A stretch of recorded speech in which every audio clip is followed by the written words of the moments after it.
अच्छा रोवलक साज बतिया हमर मरे के उम्र हो गइल बा हाय नइखे न भइल अभी ना एकर ये मरे के उम्र ना भइल रहे हां इतना नहीं चोद देलन है कि चोदला से एकर ये मर अरे वो गांव भर चोदवावत रहल भोजपुरी जगत में ममता से ना झुराएंगे हां हाथ न चलिए मरे रीन जी तले तले उठ के चल जते लिवावे गाड़ी में और ममता के कोतलो के प्यास हो अब का धोको के ममता के खिसिया देबो ई भोजपुरी जगत में केहू प्यास पैदा नहीं करे एगो गाना हमरा याद पड़ल बा एक के बने का दो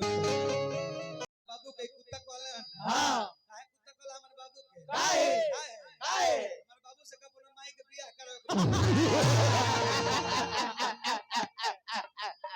एगो तनी माई के तनी गाना गान हमरा याद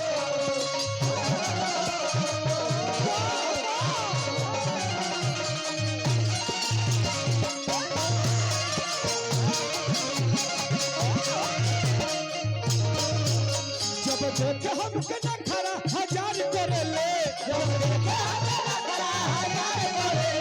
जब देखे हमके ना खरा हजार करेले एगो पगली दी हमरे से प्यार करेले एगो पगली दी हमरे से प्यार करेले फूलो सा चेहरा तेरा बगिया की मुस्कान फूलो सा चेहरा तेरा बगिया की मुस्कान है रंग तेरा देख के भी है ही भाई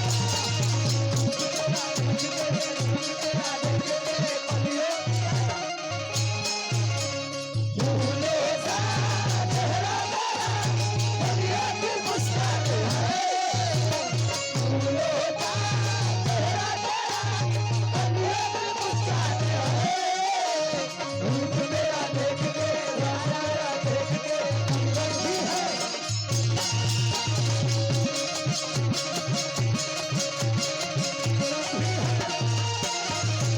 एगो पगली दी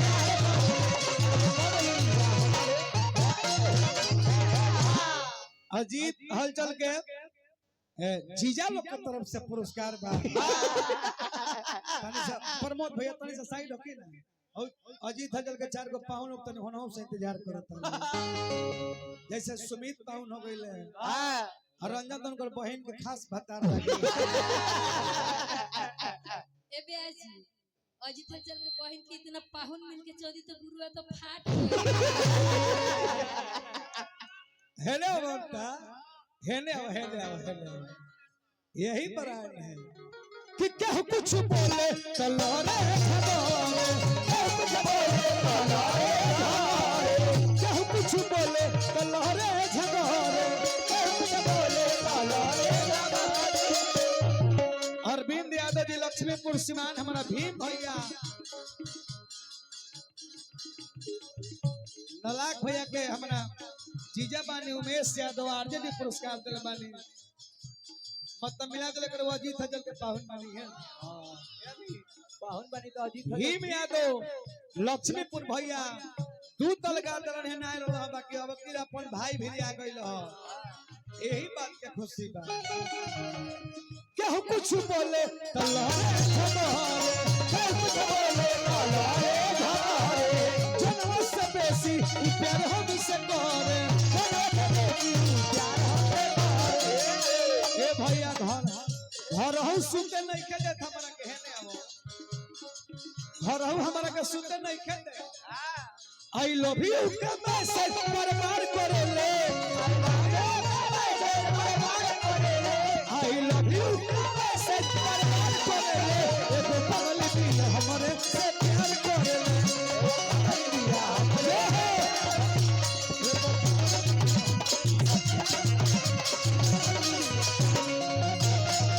नजर जिधर जिधर जाए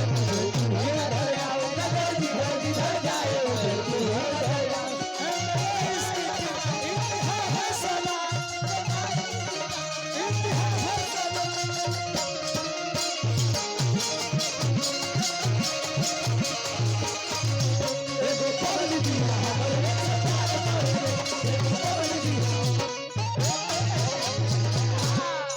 लड़किया कहती है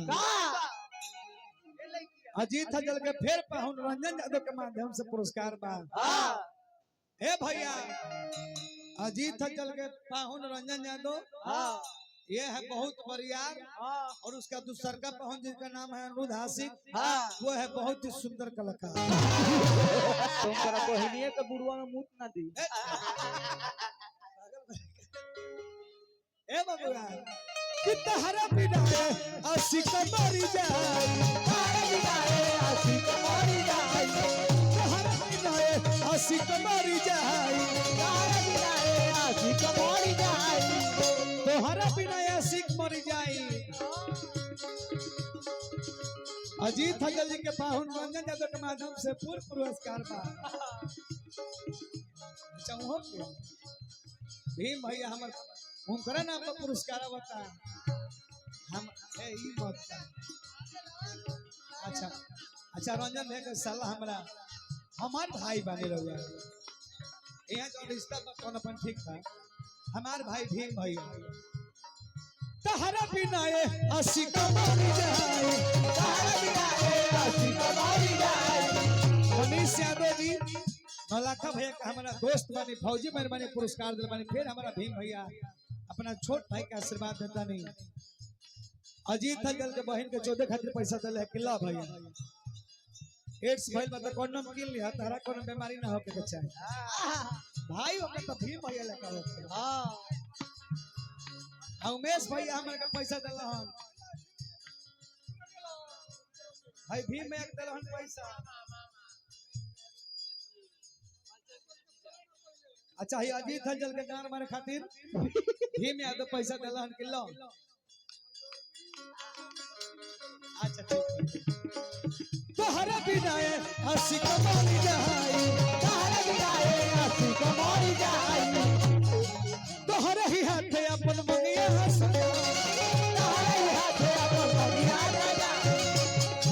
हमरा 9 लाख भैया के दोस्त